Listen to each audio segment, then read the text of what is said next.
Oke, baik. Assalamualaikum warahmatullahi wabarakatuh. Waalaikumsalam warahmatullahi wabarakatuh.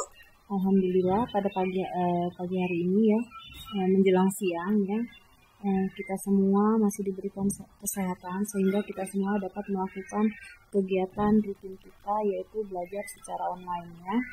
Sebelum memulai pelajaran kita hari ini, marilah kita bersama-sama berdoa menurut agama dan kepercayaan masing-masing. Berdoa dimulai.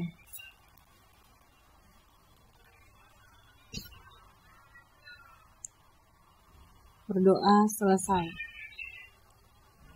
Baik, anak-anak ibu semua, sebelum ibu memulai pelajaran hari ini, ibu mau mengabsen kalian terlebih dahulu ya. Sebentar, ibu akan menyiapkan materi kita dulu.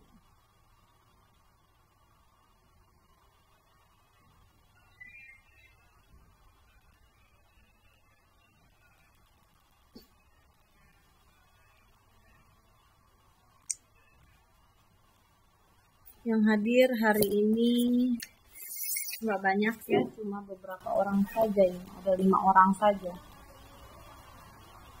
Saya nggak tahu masalahnya apa. Kelas 10 mm yang hadir hanya ada 5 orang saja, yaitu Rivaldi, Eli Dwi, Evalia, Agung, sama siapa ini? Muhammad Hasbi.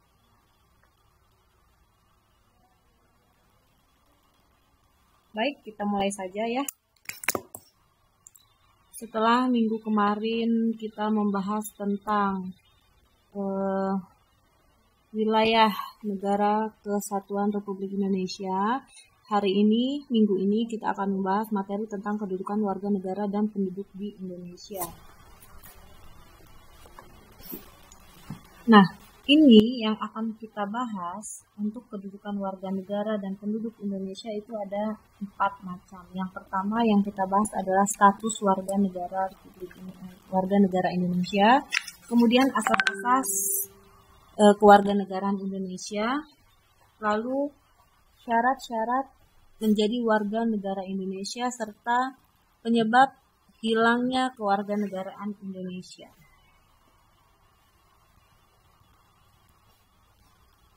Oke, untuk status warga negara Indonesia yang pertama ya. Kewarganegaraan Republik Indonesia itu diatur dalam Undang-Undang Nomor 12 Tahun 2005 tentang Kewarganegaraan Republik Indonesia. Nah, menurut undang-undang ini, orang yang menjadi warga negara Indonesia adalah sebagai berikut. Perhatikan ya. Yang pertama, setiap orang yang sebelum berlakunya undang-undang tersebut telah menjadi warga negara Indonesia. Lalu yang kedua, anak yang lahir dari perkawinan yang sah dari ayah dan ibu warga negara Indonesia. Lalu yang ketiga, anak yang lahir dari perkawinan yang sah dari seorang ayah warga negara Indonesia dan ibu warga negara asing (WNA) atau sebaliknya. Kemudian yang keempat, anak yang lahir dari perkawinan yang sah dari seorang ibu WNI dan ayah yang tidak memiliki kewarganegaraan atau hukum negara asal sang ayah tidak memberikan kewarganegaraan kepada anak tersebut. Lalu yang kelima, anak yang lahir dalam tenggang waktu 300 hari setelah ayahnya meninggal dunia dari perkawinan yang sah dan ayahnya itu seorang WNI. Kemudian yang keenam, anak yang lahir di luar perkawinan yang sah dari ibu warga negara asing yang diakui oleh seorang ayah warga negara Indonesia sebagai anaknya dan pengakuan itu dilakukan sebelum anak tersebut berusia 18 tahun atau belum kawin. Yang ketujuh, anak yang lahir di wilayah negara Republik Indonesia yang pada waktu lahirnya tidak jelas status kewarganegaraan ayah dan ibunya. 8. Anak yang baru lahir yang ditemukan di wilayah negara Republik Indonesia selama ayah dan ibunya tidak diketahui. 10 ya. Anak yang lahir di wilayah negara Republik Indonesia apabila ayah dan ibunya tidak memiliki kewarganegaraan atau tidak diketahui keberadaannya. Lalu ada lagi di sini, anak yang dilahirkan di luar wilayah Republik Indonesia dari ayah dan ibu warga negara Indonesia yang karena ketentuan dari negara tempat anak tersebut dilahirkan memberikan kewarganegaraan kepada anak yang bersangkutan. Lalu ada lagi anak dari seorang ayah atau ibu yang telah dikabulkan permohonan kewarganegaraannya. Kemudian ayah atau ibunya meninggal dunia sebelum mengucapkan sumpah atau menyatakan janji setia. Nah, itu ya yang memiliki status warga negara Indonesia itu diantaranya ini yang barusan saya sebutkan ya. Kemudian saya mau tanya sama kalian. Salah satu syarat berdirinya negara itu adanya apa? Ada yang tahu? NKRI bukan, Bu? NKRI kan Negara Kesatuan Republik Indonesia. Yang saya tanyakan salah satu syarat adanya. Nah, rakyat adalah adanya rakyat. Tanpa adanya rakyat, negara kita tidak mungkin terbentuk. Nah, menurut kalian, apakah sama pengertian antara rakyat, penduduk, dan warga negara? Sama tidak? Rakyat itu apa, penduduk itu apa, warga negara itu apa? Sama tidak?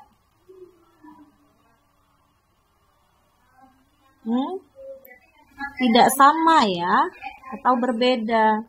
Nah, kalau penduduk itu apa sih? Pengertiannya berbeda ya, jadi antara rakyat, penduduk, dan warga negara itu berbeda. Kalau penduduk itu orang yang bertempat tinggal atau menetap dalam suatu negara, itu namanya penduduk. Kemudian kalau warga negara itu orang yang secara hukum merupakan anggota dari suatu negara, itu namanya warga negara. Kalau rakyat itu penghuni negara. Dia mempunyai peranan penting dalam merencanakan, mengelola, dan mewujudkan tujuan negara. Itu namanya rakyat. Jadi itu ya perbedaan penduduk, rakyat, dan warga negara. Jadi tidak sama pengertiannya ya. Nah, hal-hal mengenai warga negara dan penduduk itu diatur dalam Undang-Undang Nomor 12 Tahun 2006, yaitu tentang kewarganegaraan ya. Itulah. Nah, kemudian selanjutnya yaitu asas-asas kewarganegaraan Indonesia. Untuk asas-asas kewarganegaraan Indonesia itu ada dua macam ya. Yang pertama, asas ius sanguinis. Nah, asas ius sanguinis itu kewarganegaraan seseorang ditentukan berdasarkan pada keturunan orang yang bersangkutan. Ya, misal ya, seseorang dilahirkan di negara A, sedangkan orang tuanya berkewarganegaraan negara B. Nah, maka ia adalah warga negara B. Ya, karena apa? Karena dia mengikuti asas ius sanguinis, asas keturunan, gitu ya. Kemudian selanjutnya adalah asas ius soli. Asas ius soli itu asas kedaerahan atau tempat kelahiran, yaitu kewarganegaraan seseorang ditentukan berdasarkan tempat kelahirannya. Nah, misalkan seseorang dilahirkan di negara B, sedangkan orang tuanya berkewarganegaraan negara A, maka orang tersebut ya merupakan warga negara B. Nah, jadi menurut asas ini, kewarganegaraan seseorang tidak terpengaruh oleh kewarganegaraan orang tuanya. Karena yang menjadi patokan adalah tempat kelahirannya. Nah, inilah yang disebut dengan asas ius soli. Jadi kalau ius sanguinis itu asas keturunan, kalau ius soli itu asas dari kedaerahan atau tempat kelahirannya ya. Nah, sedangkan adanya perbedaan dalam menentukan kewarganegaraan di beberapa negara, baik yang menerapkan asas ius soli maupun ius sanguinis dapat menimbulkan dua kemungkinan. Ya, dapat menimbulkan dua kemungkinan status kewarganegaraan seseorang penduduk. Yang pertama itu apatride, yang kedua itu bipatride. Kalau apatride itu adanya seorang penduduk yang sama sekali tidak mempunyai kewarganegaraan. Sedangkan kalau bipatride itu seorang penduduk yang mempunyai dua macam kewarganegaraan sekaligus atau warga negara rangkap. Apatride tidak mempunyai kewarganegaraan, bipatride mempunyai rangkap kewarganegaraannya. Ya, misalnya apa? Kalau apatride itu misalkan seseorang keturunan bangsa A yang menganut asas ius soli lahir di negara B. Menganut asas ius soli di negara B ya. Yang menganut asas ius di negara B yang menganut asas ius sanguinis. Gitu, paham nggak? Jadi seseorang ini tinggal di negara dari bangsa A, dari negara A. Negara A ini menganut asas sanguinis, tapi dia orang ini ya lahirnya di negara B, sedangkan di negara ini yang menganut asas ius soli, yaitu asas kedaerahan. Nah, orang tersebut tidaklah menjadi warga negara A dan juga tidak dapat menjadi warga negara B. Jadi orang tersebut tidak memiliki kewarganegaraan seperti itu ya. Sedangkan kalau bipatride itu ya, dia yang memiliki kewarganegaraan rangkap ya. Jadi misal seseorang keturunan bangsa B yang menganut asas ius sanguinis lahir di negara A yang menganut asas ius soli ya. Nah, karena ia keturunan bangsa B, maka ia dianggap sebagai warga negara B. Akan tetapi, negara A juga menganggap dia warga negaranya berdasarkan tempat kelahirannya. Nah, makanya orang ini disebut dengan bipatride, mempunyai kewarganegaraan rangkap. Tuh ya. Kemudian, ya, dari uraian yang saya sampaikan barusan, ya, asas kewarganegaraan yang dianut oleh negara kita itu menurut penjelasan Undang-Undang Dasar Negara Republik Indonesia Nomor 12 Tahun 2006 yaitu tentang kewarganegaraan, bahwa negara Republik Indonesia dinyatakan bahwa Indonesia dalam penentuan kewarganegaraannya menganut asas-asas ini. Asas-asas sebagai berikut ini. Asas ius sanguinis, asas ius soli terbatas, kewarganegaraan tunggal, dan kewarganegaraan ganda terbatas. Inilah yang ada di negara Indonesia. Nah, penerapan asas kewarganegaraan ini berdasarkan Undang-Undang Republik Indonesia Nomor 12 Tahun 2006. Ya.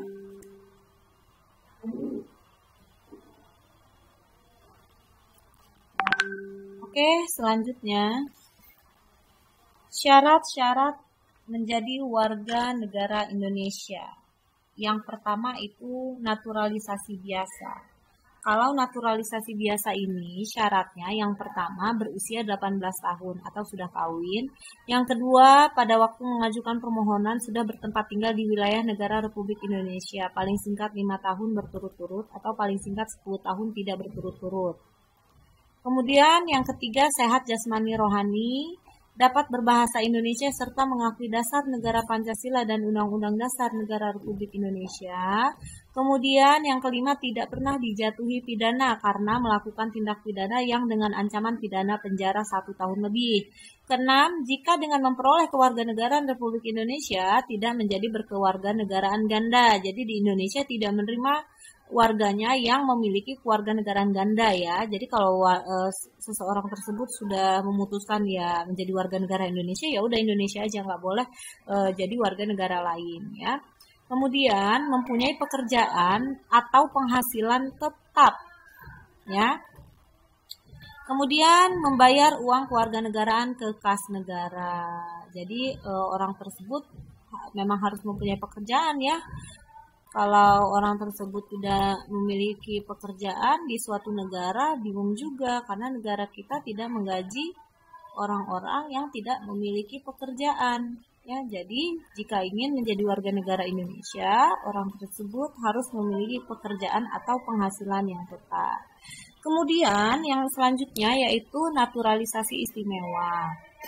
Nah, kalau naturalisasi istimewa ini diberikan sesuai dengan ketentuan pasal 20 Undang-Undang Republik Indonesia Nomor 12 Tahun 2006, naturalisasi istimewa diberikan kepada orang asing yang telah berjasa kepada negara Republik Indonesia atau dengan alasan kepentingan negara. Nah, setelah memperoleh pertimbangan Dewan Perwakilan Rakyat, tentunya setelah mendapat pertimbangan Dewan Perwakilan Rakyat Republik Indonesia gitu ya. Nah, naturalisasi istimewa ini batal diberikan jika menyebabkan orang asing tersebut berkewarganegaraan ganda. Tetap tidak boleh berkewarganegaraan ganda. Ya. Selanjutnya, penyebab hilangnya kewarganegaraan Indonesia. Nah, ini penyebabnya. Yang pertama, jika orang tersebut memperoleh kewarganegaraan lain atas kemauannya sendiri. Kemudian, jika orang tersebut masuk ke dalam dinas tentara asing tanpa disertai izin dari presiden. Ketiga, mengangkat sumpah atau menyatakan janji setia kepada negara asing. Lalu yang keempat, mempunyai paspor atau surat yang bersifat paspor dari negara asing. Lalu tidak menolak atau tidak melepaskan kewarganegaraan lain. Jadi misal nih ya, kalian ingin membuat paspor, tapi paspor tersebut tidak dikeluarkan dari Indonesia, melainkan dari negara lain. Nah, maka hilanglah status dia sebagai warga negara Indonesia. Jadi dia tidak berstatus warga negara Indonesia lagi, melainkan status warga negara tempat dia membuat paspor itu. Misal di mana? Di Singapura misal. Ya udah, jadi dia menjadi warga Singapura, tetap mematuhi aturan yang ada di Singapura. Ya, di negara asing tersebut ya, apapun negaranya gitu ya. Baik, sampai di sini apakah ada yang mau ditanyakan? Ada, Bu. Oke, jika tidak ada yang mau ditanyakan, silakan kalian ke Google Classroom-nya ya. Silakan catat semua materi yang barusan saya sampaikan ini ya. Silakan kalian catat ya. Kemudian tugas PH yang 2 minggu lalu, kumpulkan 10 mm, baru 8 orang yang mengumpulkan tugasnya. Tolong segera dikumpulkan tugasnya. Ya, semua tolong kerjasamanya. Soalnya baru 8 orang. Ya, yang sudah saya nilai ya. Yang belum mengumpulkan silahkan dikumpulkan di Google Classroom-nya ya. Bu. Ya. Saya mau, jadi kan dari kemarin tuh sinyalnya jelek nih. Jadi saya baru ngumpulinnya hari ini, nggak apa-apa kan? Nggak apa-apa, tetap Ibu nilai. Oke, Bu. Makasih. Ya, lebih baik terlambat daripada tidak mengumpulkan sama sekali ya. Oke, silahkan. Ya, udah ngumpulin semuanya. Oke, baiklah. Kenapa? Yang sudah mengumpulkan siapa saja kelas 10 mm. Yang sudah mengumpulkan baru Agung, Ade, Arman, Dita, lalu Evalia, Najwa, Niko, Ragil, Rivaldi, dan Sadam. Baru berapa orang ini? 1, 2, 3, 4, 5, 6, 7, 8, 9, 10. Baru 10 orang yang mengumpulkan. Masih sisa berapa orang lagi? 14 orang lagi yang belum mengumpulkan kelas 10 MN. Jumlah siswanya ada berapa? Udah. Kamu siapa? Rivaldi. Kan tadi udah saya sebutkan siapa saja yang udah. Rivaldi sudah, Rivaldi Aidil. Silahkan ya, yang belum mengumpulkan segera mengumpulkan ya. Oke, tidak ada lagi pertanyaan. Baik, saya akhiri. Wassalamualaikum warahmatullahi wabarakatuh. Waalaikumsalam warahmatullahi wabarakatuh. Waalaikumsalam warahmatullahi wabarakatuh.